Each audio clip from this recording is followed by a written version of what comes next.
Hello, good morning, students. So, students, today we are going to start chapter number 7, that is digestion of food in human body. So, students, in this chapter we will study about the following points. First is meaning of digestion, second is process of digestion, third, undigested food, fourth and last, healthy habits. Let's start chapter number 7. So, first of all, we will discuss about what is digestion. So, students, food is a source of energy to the body, but this food is not directly used by our body to provide energy. Students, you know very well, food is the source of energy to the body. Food जो है हमारी body के लिए किसका काम करता है, एक एनर्जी का सोर्स है जिससे कि हमें एनर्जी मिलती है. मींस वो सोर्स है जिससे कि हमें एनर्जी मिलती है. हम लोग किसी भी काम को करने में कंफर्टेबल होते हैं, हम लोग कर सकते हैं किसी भी काम को. ठीक है, जो भी हम लोग एक्टिविटी करते हैं, ठीक, तो उसकी एनर्जी हमें कहाँ से मिलती है, फूड से मिलती है. But this food is not directly use by our body to provide energy. लेकिन ये जो फूड है वो डायरेक्टली यूज़ नहीं होता है. ठीक है, हमारी बॉडी के थ्रू डायरेक्टली यूज़ नहीं होता है एनर्जी को प्रोवाइड कराने के लिए. ये इसके लिए क्या करना होता है, ये क्या होता है कि पहले जब हम लोग फूड को इनटेक करते हैं, फूड हम लोग जब लेते हैं तो उसको सबसे पहले क्या होता है कि वो क्या, it is broken down into simpler form. सबसे पहला काम क्या होता है कि ये जो फूड हम खाते हैं डायरेक्टली तो इसको यूज़ नहीं हो एनर्जी की फॉर्म में यूज़ कर सकते हैं. तो पहले ही फूड क्या ब्रोक डाउन होता है सिंपलर फॉर्म में. ठीक है, सिंपलर फॉर्म में. So as the nutrients from the food is absorb by the blood. ठीक है, जिससे कि जो इसके जो न्यूट्रिएंट्स है, जब ये सिंपलर फॉर्म में ब्रेक हो जाता है तो इसके जो न्यूट्रिएंट्स हैं, जो फूड में जो जितने भी न्यूट्रिएंट्स होते हैं वो एब्जॉर्ब कर लिए जाते हैं हमारे ब्लड के थ्रू. ठीक है, ब्लड बाय द ब्लड हमारे जो है इसको एब्जॉर्ब कर लिया जाता है, इनके जो न्यूट्रिएंट्स होते हैं. These nutrients when absorb by the blood provide the energy to the body. और जब ये हमारी न्यूट्रिएंट्स जो है हमारे ब्लड के थ्रू क्या कर लिए जाते हैं, एब्जॉर्ब कर लिए जाते हैं, तो ये क्या करते हैं, हमारी बॉडी को क्या एनर्जी प्रोवाइड करते हैं. The process of breaking down the complex food material into simpler form that is easy to be absorbed by the blood is called digestion. और वो प्रोसेस जिसमें जो कॉम्प्लेक्स फूड को ब्रेक करके सिंपलर फॉर्म में बनाया जाता है और फिर उसको क्या कर हमारी ब्लड के थ्रू एब्जॉर्व कर लिया जाता है, ये प्रोसेस क्या कहलाती है, डाइजेशन कहलाती है. This digested food is taken to a part of the body by the blood. और ये जो डाइजेस्टेड फूड होता है ये हमारे ब्लड के थ्रू पूरी बॉडी में, बॉडी के अदर पार्ट्स में क्या किया जाता है, पहुंचा दिया जाता है. Next, process of digestion. There are many organs of the body involve in the process of digestion. हमारी बॉडी के कई ऑर्गन्स होते हैं. ठीक है, हमारी बॉडी में कई ऑर्गन्स होते हैं और इस प्रोसेस में कई ऑर्गन्स जो हैं इन्वॉल्व होते हैं. डाइजेशन की प्रोसेस को कंप्लीट करने में हमारी बॉडी के कई पार्ट्स जो हैं वो इन्वॉल्व होते हैं. They are together make the digestive system of the body. और ये आप साथ में मिलकर डाइजेस्टिव सिस्टम बनाते हैं, हमारी बॉडी का डाइजेस्टिव सिस्टम बनाते हैं ये सभी ऑर्गन साथ में मिलकर. Organ like mouth, stomach and intestine form digestive system. तो कौन कौन से ऑर्गन्स हैं, आपका माउथ हो गया, स्टमक हो गया and intestine form digestive system. तो first is digestion in mouth. Mouth में डाइजेशन. ठीक है, फर्स्ट ऑफ ऑल जो हमारा डाइजेशन स्टार्ट होता है वो माउथ से ही हमारा डाइजेशन स्टार्ट हो जाता है. आपसे क्वेश्चन ये किया जाता है, ये पूछा जाता है कि कहाँ जो डाइजेशन की प्रोसेस है वो कहाँ से स्टार्ट होती है. ठीक है, तो वो कहाँ से स्टार्ट होती है, आपके माउथ से ही आपकी डाइजेशन की प्रोसेस स्टार्ट हो जाती है. The process of digestion start as soon as when we take the food in the mouth. ठीक है, प्रोसेस जो डाइजेशन की प्रोसेस है, जैसे ही हम फूड को टेक करते हैं, अपने माउथ में लेते हैं, वहीं से हमारी डाइजेशन की प्रोसेस क्या हो जाती है, स्टार्ट हो जाती है. Our mouth has salivary glands which secrete saliva. ठीक है, हमारे माउथ में क्या सलाइवरी ग्लैंड्स होते हैं जो कि क्या एक सलाइवा को सेक्रेट करते हैं। ठीक, saliva moisten the food and help in swallowing the food. तो जो सलाइवा होती है वो फूड को क्या करता है, वो मॉइस्ट कर देता है। ठीक है, और जिससे कि क्या हो जाता है कि हम उसे चबाने में फूड को हेल्प मिलती है।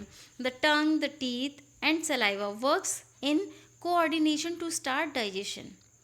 अब डाइजेशन को स्टार्ट करने में कौन कौन मिलके काम करता है, हमारी टंग हो गई, टीथ हो गए और जो सलाइवा है, ये साथ में मिलकर डाइजेशन को स्टार्ट करते हैं।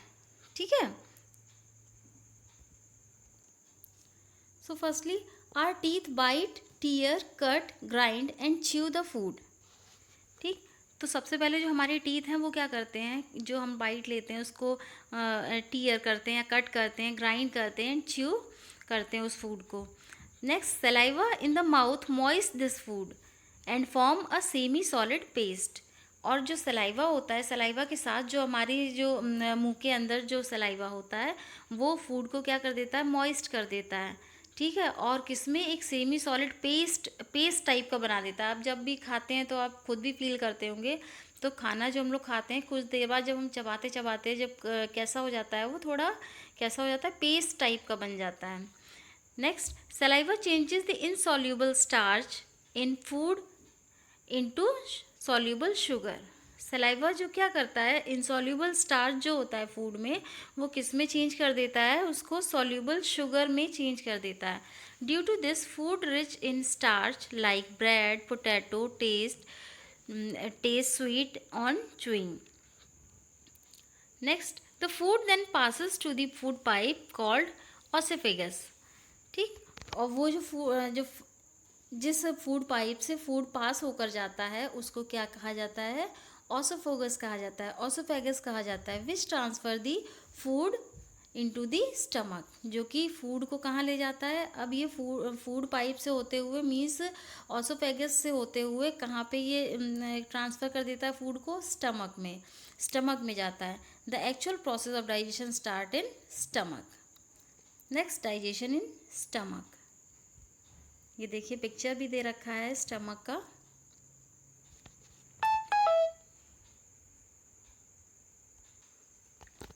Digestion in stomach. Stomach is J-shaped organ that look like a large pouch with strong muscular wall। Stomach हमारा किस शेप में है, जे शेप में। ठीक है, जे शेप्ड ऑर्गन है, that look like a large pouch, जो कि किसकी तरीके से लगता है, एक बड़े से पाउच की तरीके से लगता है, विद स्ट्रॉन्ग मस्कुलर वॉल, जिसकी वॉल्स कैसी होती हैं, स्ट्रॉन्ग, जिसकी वॉल्स मस्कुलर वॉल्स होती हैं, स्ट्रॉन्ग सी होती हैं। Its strong muscles help it to expand और कॉन्ट्रैक्ट। और इसकी जो स्ट्रॉन्ग मसल्स होती हैं वो उसको एक्सपेंड और कॉन्ट्रैक्ट करने में, मीन्स फैलने में और सिकुड़ने में उसको हेल्प करती हैं। Depending upon the amount of food it contains, जो कि किस पे डिपेंड करता है कि कितना मतलब फूड का अमाउंट कितना उसने कंटेन कर रखा है, उसके अकॉर्डिंग वो कॉन्ट्रैक्ट और एक्सपेंड करती हैं। It act as a temporary storage and processor of chewed and swallowed food. ये टेम्पररी स्टोरेज की तरीके से एक्ट करता है। ठीक है, and processor of chewed and swallowed food. Food stay here for around 3 to 4 hours। और यहाँ पे फूड आपका कितनी, लगभग 3 से 4 घंटे तक यहाँ पे रहता है। Food is churned here for about 3 to 4 hours। Next, it form semi liquid mixture of food known as chyme. ठीक, और यहाँ पे अब आके फूड कैसा हो जाता है, वो सेमी लिक्विड मिक्सचर हो जाता है। वो कैसा हो जाता है, लिक्विड टाइप का मिक्सचर हो जाता है, जिसको कि क्या बोलते हैं, काइम बोलते हैं। Next, various digestive juices mix in the food during churning. अब क्या होता है कि यहाँ पे क्या होता है, ड्यूरिंग चर्निंग की प्रोसेस में इधर क्या हो जाता है कि कई तरीके के डाइजेस्टिव जूसेस इसमें फूड में क्या हो जाते हैं, मिक्स हो जाते हैं। These digestive juices break the protein present in the food into a simpler form. अब ये जो डाइजेस्टिव जूसेस होते हैं, इसमें फूड के साथ मिलकर ये क्या करते हैं, जो इसमें प्रोटीन प्रेजेंट होता है उसको किस में कन्वर्ट कर देते हैं, सिंपलर फॉर्म में कन्वर्ट कर देते हैं। क्लियर? जो डाइजेस्टिव जूसेस होते हैं वो फूड में प्रेजेंट प्रोटीन को सिंपलर फॉर्म में क्या कर देते हैं, कन्वर्ट कर देते हैं। Next, then food in the form of chyme is carried to small intestine. इसके बाद क्या होता है कि जो फूड होता है जो काइम की फॉर्म में वहाँ प्रेजेंट होता है वो कहाँ चला जाता है, स्मॉल इंटेस्टाइन में चला जाता है।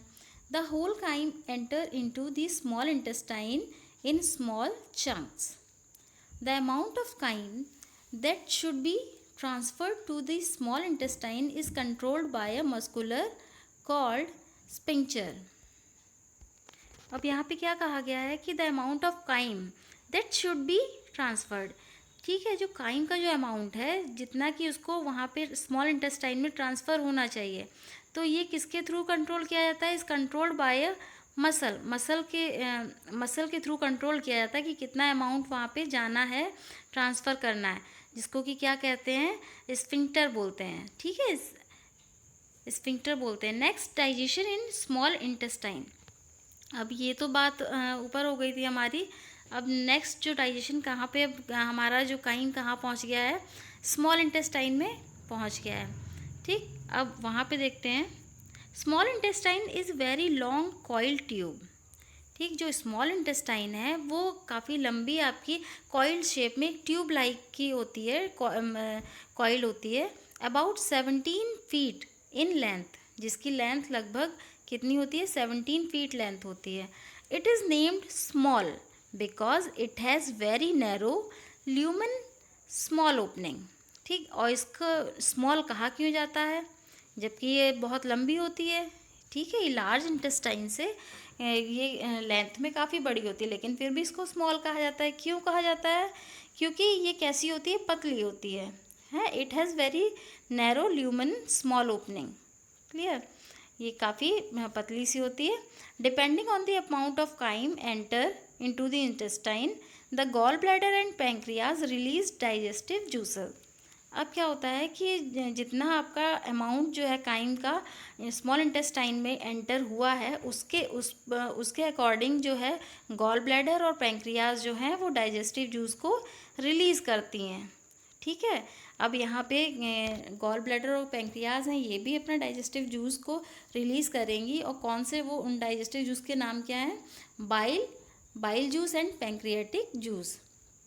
Clear, to complete the digestion process को कंप्लीट करने के लिए गॉल ब्लैडर और पैंक्रियाज भी बाइल जूस और पैंक्रियाटिक जूस को रिलीज़ करेंगी। अब देखिए इसकी प्रोसेस क्या है। Here also various digestive juices are secreted. यहाँ पे आने के बाद भी बहुत से जूसेस क्या होते हैं, सेक्रेटेड होते हैं, निकलते रहते हैं। They help to further break down the food particles in the chyme. ठीक, अब ये भी क्या करते हैं, जो भी अब काइम में जो फूड पार्टिकल्स बचे हुए हैं उन फूड पार्टिकल्स को ब्रेक डाउन करते हैं ये digestive juices. Most of the nutrients get completely digested here and absorb by the blood. अब जो फूड में जितने भी ज़्यादा न्यूट्रिएंट्स जो होते हैं वो कम्प्लीटली यहाँ पे क्या हो जाते हैं, डाइजेस्ट हो जाते हैं और ब्लड के थ्रू क्या कर लिए जाते हैं, एब्जॉर्ब कर लिए जाते हैं। Next, carbohydrate gets digested firstly, then protein and finally fats. तो सबसे पहले कौन सा न्यूट्रिएंट्स डाइजेस्ट होता है, carbohydrate, second protein and last में फैट। तो सबसे पहले यहाँ पे कौन सा आपसे न्यूट्रिएंट पूछा जाएगा कि सबसे जो फर्स्ट में सबसे पहले कौन सा न्यूट्रिएंट्स डाइजेस्ट होता है, carbohydrate, then protein and finally fat. ये इनका एक सीक्वेंस है। Next, vitamins and minerals are absorb directly. और जो विटामिन्स और मिनरल्स होते हैं वो डायरेक्टली एब्जॉर्ब कर लिए जाते हैं। Next, the food is almost in the liquid form which is easily absorb by the blood and carried to all parts of the body. अब यहाँ पे आके पूरा जो हमारा फूड होता है वो क्या एब्जॉर्ब कर लिया जाता है ब्लड के थ्रू। ठीक है, the food is almost in the liquid form. अब यहाँ पे क्या है, फूड जो है लिक्विड फॉर्म में, लगभग पूरा जो फूड है लिक्विड फॉर्म में हो जाता है, जिसको ईजिली क्या ब्लड के थ्रू एब्जॉर्ब कर लिया जाता है। और जब एब्जॉर्ब हो जाएगा तो वहीं से क्या होता है, वो सारी बॉडी के सभी पार्ट में क्या करिए भेज दिया जाता है। Here in the small intestine the digestion process comes to an end. अब स्मॉल इंटेस्टाइन में यहाँ पे क्या होता है, लगभग डाइजेशन की प्रोसेस जो है वो एंड होने को आ जाती है। Next, what happen to undigested food. अब देखिए, फूड डाइजेस्ट हुआ तो ज़रूरी तो नहीं है जितना हमने खाया है वो पूरा ही फूड डाइजेस्ट हो जाए, ठीक है, तो कुछ ना कुछ ऐसा भी रह जाता है जो अनडाइजेस्टेड होता है, जो डाइजेस्ट नहीं होता है। तो उसके साथ क्या होता है, ठीक है, जो अनडाइजेस्टेड फूड होता है तब क्या उसके साथ क्या होता है, some parts of the food which cannot be digested passes into the large intestine। ठीक है, अब फूड का कुछ पार्ट ऐसा भी होता है जो कि डाइजेस्ट नहीं होता है, ठीक है, वो पास कहाँ हो जाता है, लार्ज इंटेस्टाइन में। स्मॉल इंटेस्टाइन में मोस्ट ऑफ द फूड जो है आपका डाइजेस्ट हो जाता है, लेकिन कुछ पार्ट ऐसा होता है जो डाइजेस्ट नहीं होता है, तो वो कहाँ चला जाता है, स्मॉल इंटेस्टाइन में। The large intestine is just 5 feet long. Clear, वहाँ पे स्मॉल इंटेस्टाइन जो थी हमारी कितनी थी, अबाउट 17 feet। यहाँ पे लार्ज इंटेस्टाइन कितनी है, about 5 feet long. It is small in length but has a wider lumen. ये लेंथ में स्मॉल है बट ल्यूमन जो इसका कैसा है, वो वाइडर है। So it is called large intestine, इसीलिए इसको क्या कहा जाता है, large intestine. It is also known as large bowel, इसको लार्ज बाउल भी बोलते हैं, बाउल भी बोलते हैं। The walls of the large intestine absorb the water from the undigested food.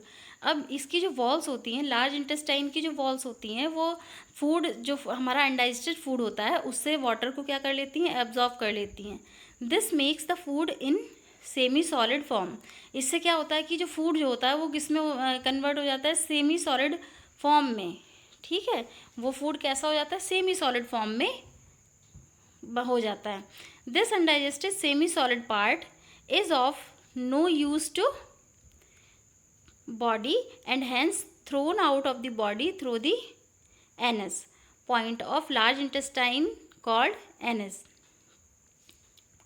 अभी क्या होता है कि जब जो फूड अनडाइजेस्टेड जो होता है, इसकी जो वॉल्स होती हैं इंटेस्टाइन की, ये क्या कर लेती हैं कि फूड जो भी अनडाइजेस्टेड फूड बचता है उससे वाटर को क्या कर लेती हैं, सारा एब्जॉर्ब कर लेती हैं। अब वो जब वाटर एब्जॉर्ब कर लेंगी तो फिर जो भी फूड बचेगा वो कैसा हो जाएगा, सॉलिड फॉर्म में हो जाएगा। तो यही जो अनडाइजेस्टेड सेमी सॉलिड पार्ट है वो क्या होता है, किसी भी यूज़ का नहीं होता है, ठीक है, हमारी बॉडी के किसी भी यूज़ का नहीं होता है, इसलिए क्या किया जाता है, hence thrown out of the body through the end point of large intestine. अब ये क्या होता है, ये थ्रो आउट कर दिया जाता है कहाँ पे, लार्ज इंटेस्टाइन के एंड पॉइंट पर थ्रो आउट कर दिया जाता है, जिसको कि क्या कहा जाता है, एनएस। क्या कहते हैं, एनएस। ये देखिए यहाँ पे आपको दिखाया भी गया है ये पॉइंट, ठीक है, यहाँ से आते हुए ये जो है, इधर से आते हुए यहाँ पर एनएस की तरफ इसको थ्रो आउट कर दिया जाता है। Clear,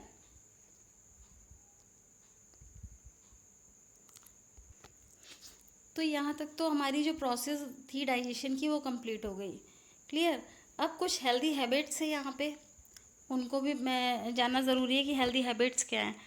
digestive system plays very important role in keeping us healthy. हम लोगों को हेल्दी रखने में डाइजेस्टिव सिस्टम का मेन क्या होता है, इंपॉर्टेंट एक रोल होता है हमारे फूड, हमें हेल्दी बनाने में। एक तो क्या है, हमें अच्छे से अगर फूड डाइजेस्ट हो जाएगा तो हमारी हेल्थ भी अच्छी रहेगी। We should following habits so that our digestive system works properly. हमें कुछ ऐसे पॉइंट्स हैं जिनको हम लोगों को फॉलो करना चाहिए, कुछ हैबिट्स ऐसी हैं जिनको फॉलो करना चाहिए जिससे हमारा डाइजेस्टिव सिस्टम जो है प्रॉपरली वर्क करता रहे। तो फर्स्ट हैबिट क्या है, we should take food at fix time every day.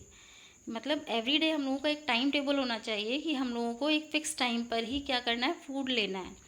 Clear. Next, while eating chew the food properly and slowly. खाते टाइम क्या होना चाहिए, फूड जो भी है उसको प्रॉपरली च्यू करना चाहिए और धीरे धीरे च्यू करना चाहिए। Do not drink water during और जस्ट आफ्टर मील, ठीक है। खाते वक्त और खाने के तुरंत बाद आपको क्या है, वाटर को ड्रिंक नहीं करना है। Next, drink it an hour before or an hour after the meal, या तो आप खाने से 1 घंटे पहले या फिर खाने के 1 घंटे बाद क्या कर सकते हैं, वाटर को ले सकते हैं। Next, do not eat more than your required diet, ठीक है। जितनी आपको ज़रूरत है उससे ज़्यादा आपको ईट नहीं करना चाहिए। ऑलवेज टेक बैलेंस डाइट, इसके बाद आपको जो है हमेशा क्या करना चाहिए, बैलेंस डाइट ही फॉलो करनी चाहिए, वही लेनी चाहिए।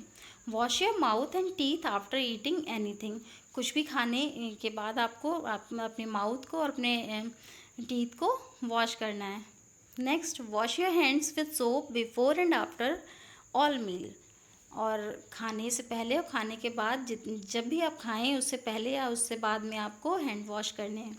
Next, do not do any heavy physical work और एक्सरसाइज जस्ट आफ्टर ईटिंग, खाने के तुरंत बाद आपको कोई भी ऐसी फिजिकल वर्क या फिर हैवी एक्सरसाइज नहीं करनी चाहिए।